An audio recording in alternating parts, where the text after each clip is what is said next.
জলসা দেওয়া ভালো, শোনা ভালো, এসে বসা ভালো, এর থেকেও ভালো জিনিস একটা সুন্দর নিয়ত করা। আমল করার কথা আর বলবো না, কেন বলেন? আমি যখন বলছিলাম জলসা দেওয়া ভালো, শোনা ভালো, তখন আপনাদের মনে মনে হচ্ছিল হুজুর বলবেন আমল করা ভালো না, তো আমল করতে হবে। আরে বক্তারা আমল নিতে তোমরা আমল করে কি করবা? আমার নিজেরই আমল নেই। সব থেকে সুন্দর হলো ভালো একটা নিয়ত করা। রাসূল পাক সাল্লাল্লাহু আলাইহি ওয়াসাল্লাম, বুখারী শরীফের প্রথম হাদিস, রাসূলুল্লাহ বলেছেন ইন্নামাল আমালু বিন্নিয়াত। নিয়ত যেমন হবে কাজ ঠিক সেরকমই হবে, ঠিক কিনা? নিয়ত যদি ভালো হয় মাশাআল্লাহ কাজ ভালো হবে, জলসা আল্লাহর দরবারে কবুল হবে। আর নিয়ত যদি খারাপ হয়ে যায় বক্তাও মরবে, শ্রোতাও মরবে, যারা জলসা দিচ্ছে এরাও মরবে। বুঝলেন না? এখন তো নিয়ত খারাপ, আমি বক্তা, আমার নিয়ত খারাপ, কেন বলেন? এই মানে আমি তো অস করবো, এই অস করতে করতে মনে হবে মাল কম দেবে না তো, মাল কম দেবে না তো। এখন তো দিনের প্রচার হয় না, মালের প্রচার হয়। এই আপনাদের রাগ হচ্ছে আমার কথা? ভাই সত্যি কথাটা বলো। রাসূল বলেছেন আল হাক্কু মুররুন, হক কথা একটু টক টক ভাব। যেই বলেন না কেন, দিনের খিদমতের উদ্দেশ্যে যদি আমরা ওয়াজ নসিহত সঠিকভাবে করতাম। আজকে একটু বাংলাদেশের দিকে তাকিয়ে দেখেন কি অবস্থা হচ্ছে। এক বক্তাকে জুতো মারতে যাচ্ছে, একজন একজনকে গাল দিচ্ছে, একজন একজন করছে বাটপার। মানে শুধু আলেমদের খেলা দেখো, আখেরি জামানার আলেমদের খেলা দেখতে গেলেই মাথা খারাপ। আজকে আমি দেখছিলাম নেটে, বাংলাদেশে এক শয়তান ঈসা নবী দাবি করেছে। কি নবী বলে? আমি ঈসা নবী। আমার মনে হয় যদি কিয়ামতের আলামত কোন দেশ থেকে শুরু হয় সেটা বাংলাদেশ থেকে শুরু হবে মনে হয়। এটা মুসলিম কান্ট্রি, তাদের ভিডিওগুলো দেখলে মনে হয় সত্যি এরা মুসলমান নয়, নবীর আদর্শ নেই। আমরা হিন্দুস্তানের মানুষ, হিন্দের মানুষ, এই হিন্দের আলেমদের ইমান, সাধারণ মানুষদের ইমান ওদের থেকে অনেক পাকা। ধরে বলুন সুবহানাল্লাহ। আমার এই অস্ত্র সারা বিশ্ব শুনবে, আর আমি চাচ্ছি একটু বাংলাদেশের লোক শুনুক। হ্যাঁ, আল্লাহু আকবার। জিকির করতে করতে সেই বাঁশ ধরে ধরে প্যান্ডেলের উপরে ঠেলে উঠে পীর সাহেব জিকির করাচ্ছে, লাভ মেরে উঠে মারলো পীর সাহেবের মুখে এক লাথি। জলসা মাহফিল এসব হচ্ছে। এখন তো ইশকের সঙ্গে ওয়াজ নসিহত হয় না, এখন ওয়াজ নসিহত হয় আপনার নাতের সঙ্গে, ওয়াজ নসিহত হয় আপনার গলার সঙ্গে। এই ঠিক না ভুল? ঠিক কথা বলো। আমি যদি এবছরে গলা ভালো আমার না ফুটে, আগামী বছরে দাওয়াত দেবে না এরা? না, গলা ভালো না, ভালো বলতে পারেননি, মসজিদ ইমাম সাহেব পারে না। আরে হেজবুল্লাহর দাওয়াত করার থেকে মসজিদ ইমাম সাহেবের দেখলে 1 ঘন্টা মিলাতে দোয়া করবি, কাজ হবে। গরিব মানুষ 100, 200, 500 যা হলো হলো, আর আমি ওয়াজ করবার আমার মনে হবে মাল মাল মাল। এই জন্য আজ সমাজের অবস্থায় আল্লাহ নবীকে সাহাবীরা, আমার রাসূল বলেছিলেন সাহাবীরা আখিরি জামানার উম্মতদের নিয়ে আমার বড় ভয় হয়। ভয়টা কি? এরা শিরকের মধ্যে মুবতালা না হয়ে যায়।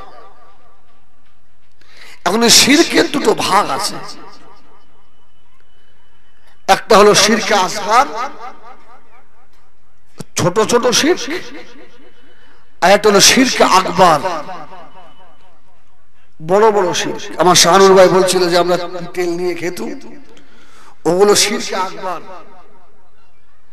মাজারে ফুল দেওয়া, চাদর দেওয়া, সেজদা করা, শিরকে আকবার, বড় বড় শিরক। আর ছোট ছোট শিরক বলছি, রাসূল বললেন ম্যাক্সিমাম উম্মত আমার ওই শিরকের মধ্যে মুবতালা না হয়ে যায়, না ঢুকে যায়, চিন্তা হয়। সাহাবা হুজুর জিজ্ঞাসা করলেন, ইয়া রাসূলুল্লাহ, ইয়া হাবিবাল্লাহ, ওই শিরকটা কি? আল্লাহ নবী জবাব দিয়েছিলেন, ও আমার সাহাবীরা, বাবারা শুনে রেখে দাও, ওই শিরকটা হলো আর রিয়া। কি রিয়া? রিয়া মানে কি? এই রিয়া মানে আগামীবার থেকে আর যেন সবাই দিবি রিয়া মানে যখন বুঝতে পারিস নি একদম। রিয়া মানে লোক দেখানো, লোক দেখানো, লোক দেখানো। ওই পাড়ায় একটা হচ্ছে, আমরা দিচ্ছি, আমাদের বক্তা শানুর আলম গলা, হেজবুল্লাহ গলা, ইদ্রিস সিদ্দিকী গলা, লাস্টে আমাদের মাহফুজুল্লাহ ভাই মাথা খারাপ। তোরা আমাদের সঙ্গে পারিস, বাস খায় তুই, এই কমিটি খায়। এইটা হচ্ছে শিরক। এই আমলটাকে আল্লাহ শিরকের মধ্যে গণ্য করে দেবে। এটাই জাহান্নামায় জামায় আল্লাহ না করুক ওসিলা হয়ে যেতে পারে। কি নামাজ পড়ছে লোক দেখানো, দাড়ি রেখেছে মাশাআল্লাহ বড়, লোক দেখানো নামাজ, এটা আল্লাহ শিরকের মধ্যে গণ্য করে দেবে। রোজা রেখেছে লোক দেখানো, ওটা আল্লাহ শিরকের মধ্যে গণ্য করে দেবে। ওয়াজ করেছে লোক দেখানো, ওটা আল্লাহ শিরকের মধ্যে গণ্য করে দেবে। এই জন্য আমি বলেছি মাহফিল দেওয়া ভালো, শোনা ভালো, এর থেকেও ভালো সুন্দর একটা নিয়ত করা। ধরে বলুন সুবহানাল্লাহ, আল্লাহর জন্য করবো। কি কারোর সঙ্গে যদি বন্ধুত্ব করতে হয় আল্লাহর জন্য করতে হবে, আর কারোর সঙ্গে যদি দুশমনি করতে হয় সেটাও আল্লাহর জন্য করতে হবে। সাহাবা হুজুর জিজ্ঞাসা করলেন, ইয়া রাসূলুল্লাহ, ইয়া হাবিবাল্লাহ, হুজুর কিয়ামতের আলামত সম্পর্কে বলুন। আল্লাহ নবী বলেছিলেন, ও আমার সাহাবীরা শুনে রাখো বাবা, আমি রাসূলুল্লাহ এই দুনিয়াতে আগমন করেছি, এটাই হলো কিয়ামতের আলামত।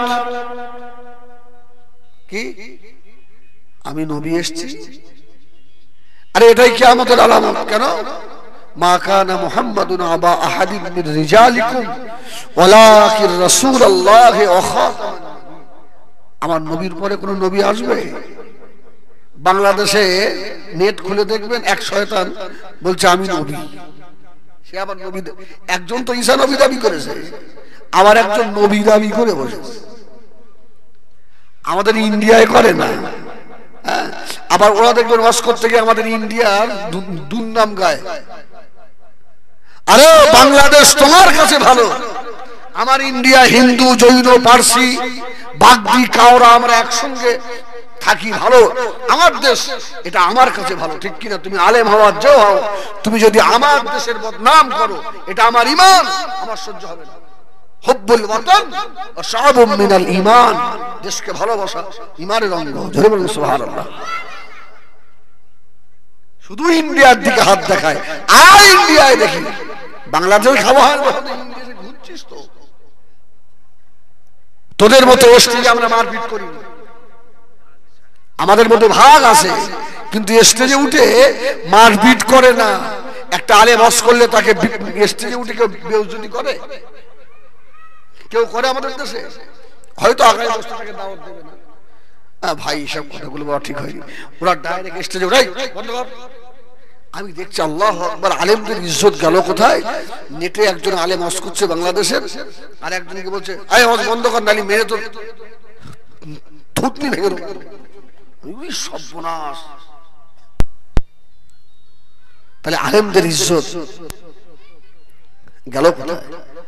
কিয়ামতের আলামত। নবী আমার দিন দুনিয়ার বাদশাহ হাবিবুল্লাহ জনাবে মুহাম্মদুর রাসূলুল্লাহ সাল্লাল্লাহু আলাইহি ওয়াসাল্লাম নবী আমার বলেছিলেন, ও আমার সাহাবীরা, আমার আগমনটা কিয়ামতের আলামত, আমার ইন্তিকালটা উপাত্ত হলো কিয়ামতের আলামত। আবার বিদায় নেওয়াটাও কিয়ামতের আলামত।